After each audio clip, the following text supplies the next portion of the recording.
자, 공시지가에 대한 부분도 얘기가 나오는데, 공시지가는 뭡니까? 표준지가 있고 개별 공시지가가 있어요. 부분들이. 표준지 공시지가가 있고 개별 공시지가가 이렇게 있는데, 먼저 우리나라 대한민국 전체 필지수가 한 4,500만 정도 된다. 한 4천만 정도, 3,500에서 더 늘어나서 한 4천만 필지 정도가 돼요. 그 정도 육박할 정도로 됐는데, 그 중에서 어떻게 되냐면 45만 필지 정도 샘플링을 먼저 해요. 샘플링을 합니다. 샘플링을 해서 먼저 가격을 먼저 책정을 해요. 그러다 우리가 표준지 공시지가를 얘기를 하고, 예를 들어서 어떤 겁니까? 자, 이렇게 가격을 매기죠. 자, 이렇게 해서 여기 이 땅 전체가 필지가 많이 나눠져 있겠죠, 그죠? 땅이? 네. 나눠져 있어요? 안 나눠져 있어요? 나눠져 있어요. 좀 나눠져 있을 때 전체 예를 들어서 4천만 필지 중에서 어떻습니까? 35만 필지를 샘플링을 한다. 뽑아낸다 이거야. 뽑아내서 이 중에서 한 곳, 여기를 딱 샘플을 뽑아냈어요. 그러니까 뽑아냈더니 이거를 어떻습니까? 1월달에 책정을 하는데 여기 100만 원으로 책정을 했어. 100만 원 책정한 다음에 어떻습니까? 나중에 이제 개발공시가 책정을 할 때는 이 100만 원이 표준지 기본이 돼서 요거에서 요 가격을 책정하고, 요거에서 요 가격을 책정하고, 요거에서 요 가격을 책정을 하게 되는 겁니다. 그게 바로 나머지 개별공시지가에 대해서 가격 책정을 하게 되는데, 그 가격을 책정을 하는 게 언제입니까? 6월 1일날 공시하죠? 그쵸? 자, 표준지 공시지가는 1월 1일날 하고, 그 다음에 개별지 공시지가 6월 1일날 공시하게 되는 거야. 6월 1일날. 그래서 6월 1일날 공시를 한 기준을 가지고 어떻습니까? 세금을 내죠? 언제? 언제 세금을 내요? 10월달에 세금을 내는 거야. 세금을. 그러니까 정부에서 내는 이 공시지가에 대한 부분은 세금을 걷어들이기 위한 어떤 거라고 보시면 됩니다. 그래서 공시지가를 활용하는 것은 뭐냐면, 우리가 우리가 부동산을 취득할 때거나든지 양도할 때 있죠. 그럼 이거는 어떤 게 기준이냐면, 이거는 매매가, 시가가 기준이 되는 거죠. 그죠? 그러나 재산세하고 상속세하고 증여세는 공시지가를 기준으로 하게 됩니다. 공시지가를 기준으로 해서 재산세를 내게 되고, 여러분들 보유세죠? 보유세를 내게 되고, 그 다음 상속세, 증여세의 기본이 된다는 거. 그래서 여러분들이 땅을 가지고 여러분들이 어떻습니까? 땅을 가지고 증여를 하는 게 쌉니까? 아니면은 현금을 주는 게 더 싸요? 왜냐하면 공시지가가 싸니까. 공시지가가 예를 들어서 현금을 1억을 줄걸, 이거 보니까 공시지가 1,000만 원밖에 안 돼. 그러면 1,000만 원짜리를 증여하게 되는 거 아니에요? 그죠? 그러니까 1,000만 원에 대한 세금이 안 나오죠. 그래서 부자들이 땅을 상속을 하는 거야. 땅으로 증여를 하는 거예요. 여러분들이 땅을 가지고 있다가 땅으로 증여를 하게 된다고. 근데 그게 기준가가 뭐냐면, 공시지가가 기준이 되기 때문에 증여세, 상속세는 어떻습니까? 공시지가 기준을 한다. 그리고 재산세도 여러분들이 만약에 시가대로 나온다고 그랬잖아요. 여러분들 아파트 시가대로 또는 토지 시가대로 나온다 그러면 완전히 폭탄이에요. 몇십만 원씩 나온다니까? 여러분들 세금 맞죠? 네. 그런데 세금이 많이 나오진 않죠? 안 나오지 않는 이유가, 과도하게 국가에서는 세금을 많이 안 올린다는 거예요. 특별한 일 있지 않고서는. 자, 그러면은 세금을 매기는 그런 어떤 기준으로 볼 때 어떻게 되냐면, 자, 국가에서는 어떤 식으로 매기냐? 자, 예를 들어서, 자, 부안 같은 경우라든지 군산 같은 경우는 공시지가 대비 매매가가 대비가 많이 차이가 납니다.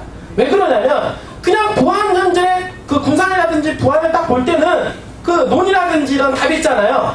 딱 볼 때는 지금 어떤 상황으로 보냐면, 그냥 농지로만 보는 거예요. 그러니까 농지로 본다는 얘기는 뭐냐면, 단위 면적당 생산 능력을 보게 된다는 얘기예요. 분들이. 그렇기 때문에 여기에 있는 생산 녹지라든지 어떻습니까? 여기 주거지. 현재 주거지긴 하지만 찍어놓은 거죠. 그죠? 앞으로 이렇게 주거지를 개발할 거다라고 해서 찍어놓은 것 뿐이지, 현재는 그냥 답이기도 하고, 어떻습니까? 전이기도 하죠. 그쵸? 아직 건축행위가 일어나지 않기 때문에. 그러면 그 옆에 있는 농림지역, 농사만 짓는 땅하고 공시지가가 별반 차이가 없다는 얘기예요. 예, 알겠어요? 네. 별로 차이가 없다. 어? 그러면은 이런 부분들을 여러분들이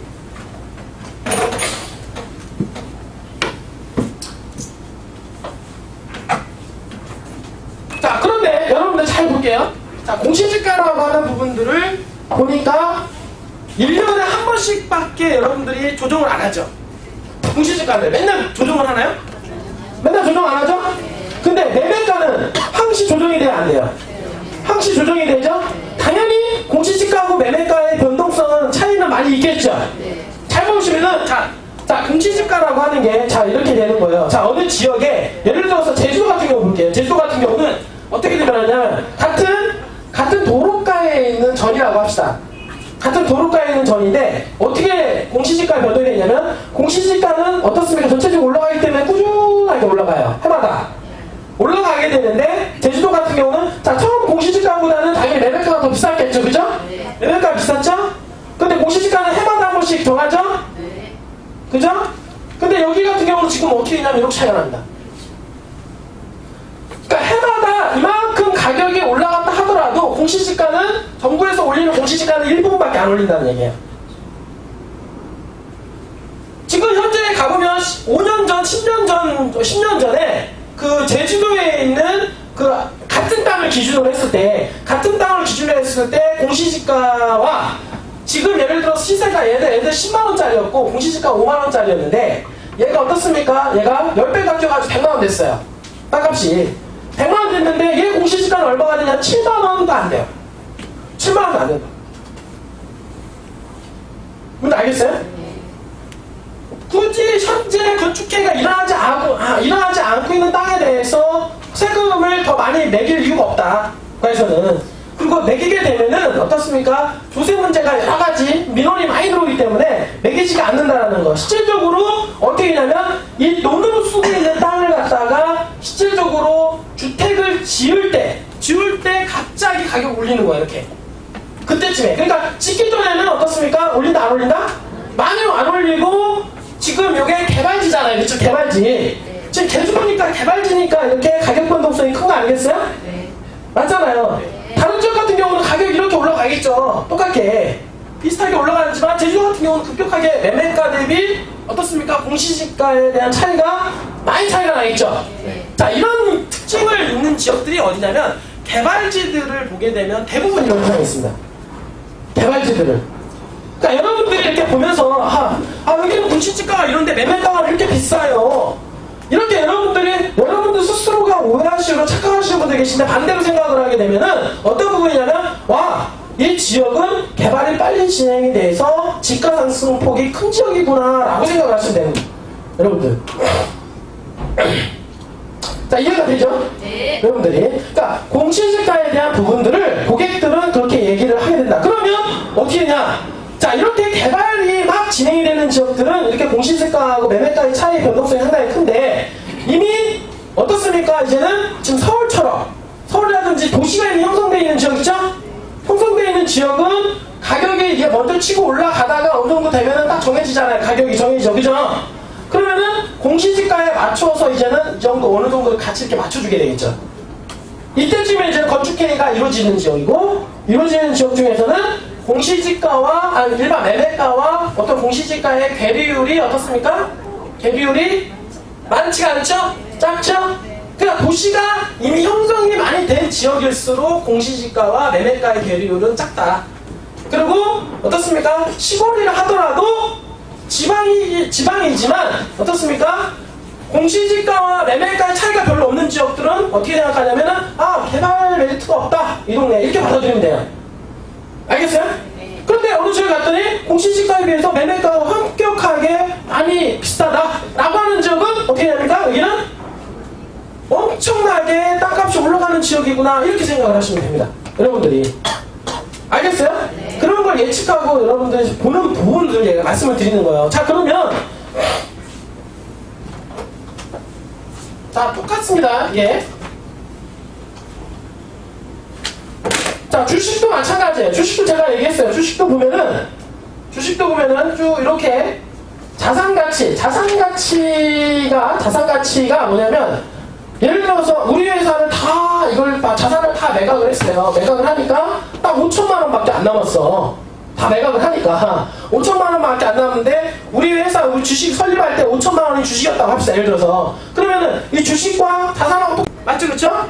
그거 갖다가 우리가 이제 자산가치에 의한 주가라고 얘기를 하게 되는데 근데 문제는 뭐냐면 주가라고 하는 게 꼭 그거에 의해서 거래가 되는 게 아니라 주가라고 하는 건 뭐에 의해서 거래가 되니까 매매에 의해서 거래가 되죠? 사고자 하는 사람이 많아지면 가격이 올라가는 거고 팔면은 떨어지는 거고 그죠? 근데 우리 회사가 만약에 어떻습니까? 다 팔아도 5천만 원밖에 안 남는데 그런데 어떻습니까? 주가가 뭐 20만 원에 거래가 되고 있다. 20만 원에. 자, 주가가 20만 원에 거래가 올라가는 거야, 여러분들. 자, 그러면은 어떤 게 많이 반영이 된 거야? 자, 10,000원짜리 회사인데, 10,000원짜리 회사인데, 시장에서는 살려고 하는 세력들이 엄청나게 많아서 20만원 거래가 된다 이거야. 뭐가 거래가 돼요? 미래 가치가. 왜?